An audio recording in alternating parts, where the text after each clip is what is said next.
दर्शक बंधु सुना दर एवं रूपा दर को नहीं पुणी आज आसला आउ एक बड़ खबर। तेबे सारा देश में 1 लाख टंका पार कला सुना दर।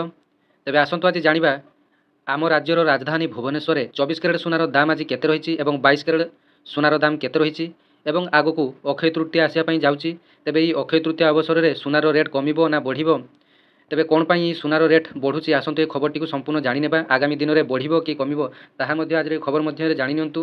तेबे देखंतु आज हेउची 22 एप्रिल मंगलवार। तेबे मंगलवार भी महंगा है सुना दर 10 ग्राम पिछा 1800 वृद्धि हुई सर्वकालीन 1,01,600 टंकार पहुँचला सुनार दर। तेबे बुलेट ट्रेन परी गति में सुनार मूल्य वृद्धि पाइबार लगी। आज मंगलवार सुना पुणी थे 1800 टंका महंगा होईची। एही समय रे अक्षय तृतीया एवं विवाह ऋतु में अधिक चाहिदा आशा करा जाई एही मूल्यवान धातुर दर वृद्धि करा जायछि।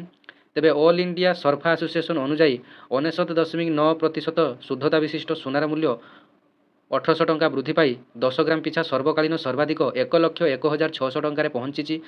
सेहीपरि सोमवार सुना 10 ग्राम पिछा 69,800 टंकार बंद होता। सूचना था कि अक्षय तृतीया एप्रिल 30 तारिख में पड़ुची, जहां सुना किनिया सबुठारु सुलभ दिन भाव विवेचना करा जाय।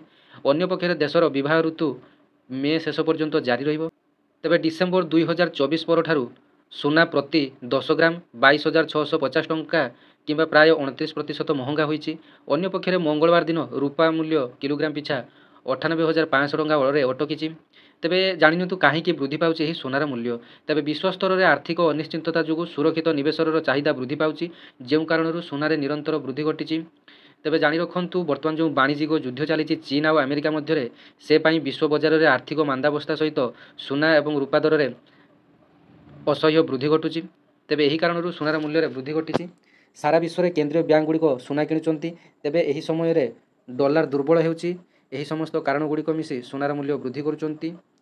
जदि आमे गत गोटे वर्षर सुना रेकर्ड विषय आलोचना करबा, तेबे सुना यार निवेशक मानक 28% रु अधिक रिटर्न देइछि। एपरि स्थिति रे जदि जने निवेशक गोटे वर्ष पूर्व सुनार 1 लाख टंका निवेश करिथांती, तेबे आज तांको टंका 1,28,000 को वृद्धि पाई थांता। आपन को कहि रखुछु जे 2025 रो ए पर्यंत सुना प्राय 12% रिटर्न देइछि। सही समय रे सुना 2024 रे 20.3% रिटर्न देइथिला। तेबे बजार विशेषज्ञ माने कहिचंती जे एही वृद्धि सबुदिन पाई जारी रहिबो नाही, सुना मध्य ह्रास पाइबो। तथापि यह केबे घटिबो ताहा कहिबा कष्टकर। जदि अमेरिका और चीन मध्य चलीथिबा वाणिज्यिक युद्ध शेष हुए, तेबे सुनार लाभ हो पारे। सुनार मूल्य प्रति 10 ग्राम 83,700 टंका को खसी जाई पारे। तेबे एटा थिला आपण मानको पाई आजिरो सुना और रूपा दर को नहीं आसीथिबा बड़ खबर।